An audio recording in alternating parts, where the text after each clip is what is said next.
Super. Prochain mouvement, fente plus flexion de hanche. Dans le dernier programme, je vous ai fait faire des fentes sur place. Donc, on était comme ça, on faisait des mouvements de haut en bas. Aujourd'hui, je t'ajoute une difficulté supplémentaire. On va reprendre cette position-là. Donc, les pieds sont largeur du bassin, donc on évite d'être sur une ligne.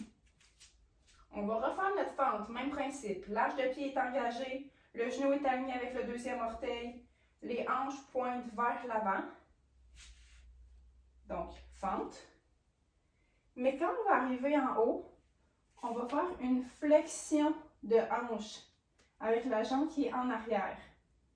Puis ensuite de ça, on va revenir déposer le pied au sol, fente, flexion de hanche. OK? Donc, les critères pour la fente sont les mêmes. On fait attention à notre pied, notre genou, nos hanches. Notre tronc est pas mal droit, peut se pencher un petit peu vers l'avant. On fait attention à notre dos pour ne pas plier dans notre dos. OK?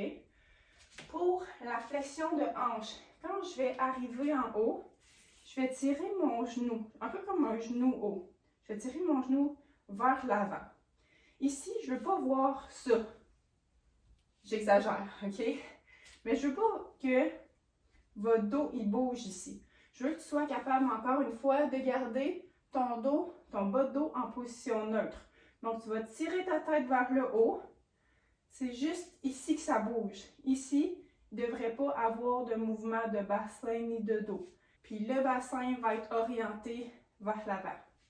Donc, dans la fente, le bassin est orienté vers l'avant et dans la flexion de hanche aussi. Donc, on peut ajouter aussi un mouvement des bras, style coureur. Et voilà. Et on va faire ça de 8 à 12 fois de chaque jambe. Si ça va bien et que tu veux un défi supplémentaire, tu peux ajouter des poids.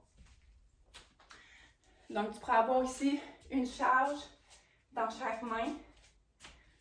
Faire ta fente, fente et flexion de hanche.